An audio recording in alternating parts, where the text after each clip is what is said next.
And we wanted to take some time to talk about this upcoming weather that's starting off tonight and then going through early next week. I think there's maybe a lot of confusion. People are seeing the numbers and they're like panic mode, but not necessarily us.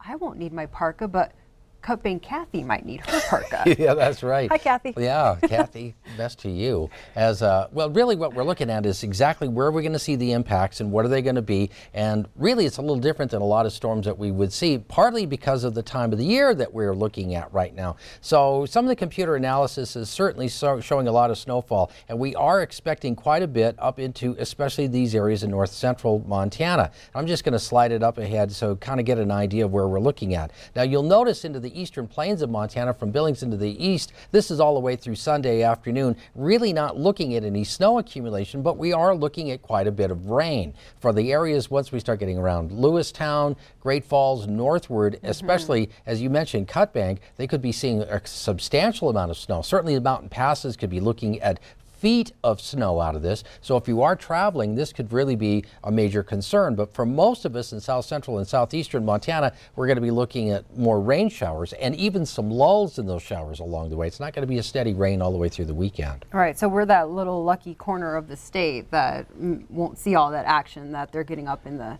northwestern, west of us and north. Absolutely. And two, to keep in mind, you know, even areas into the mountain foothills, the Red Lodge area, up towards Harleton, Judith Gap, there could be enough snow to really do some damage there as well. Keep in mind that this time of the year, the leaves are still on the trees. So even where you get an area of maybe 4 to 6 inches of wet, heavy snow, it can weigh down those tree limbs and we can see some power outages. Those should be a lot more widespread once we get along the high line in that area of northern Montana. All right, and another concern that we're hearing, people thinking that because it's the end of September and this is already happening, that we're in for a long, hard winter. True or false? At this point, this is just weather. I mean, this is just going to happen. We've seen this happen a lot, maybe not to this magnitude, but we get this snowfall that starts to move in for this time of the year and then think, oh, this is going to be what's going to be ahead of us. On many cases, I've looked back at where we've had some snow at the end of September. We've gone through the rest of October in many cases and not had any additional snow. So that doesn't mean that's going to happen either. It just means that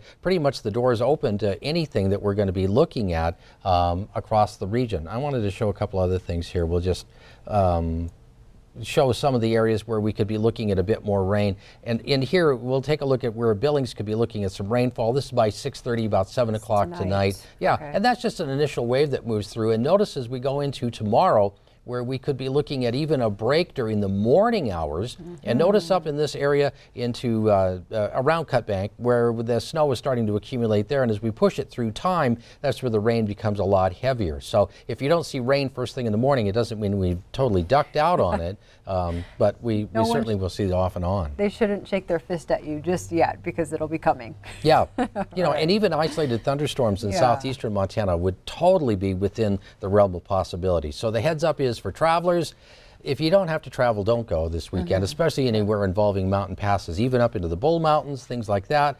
Certainly Bozeman Pass, Marias Pass, western portion of the state. It's going to get cold, it's going to get wet, we're going to pick up some moisture, and keep in mind we've already had a lot of moisture around, so rural roads are going to be a hazard.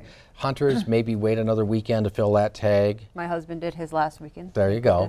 Yep. So, all right. Yeah, good that's the heads up. All right. Thank you for clarifying that, Ed. We appreciate it.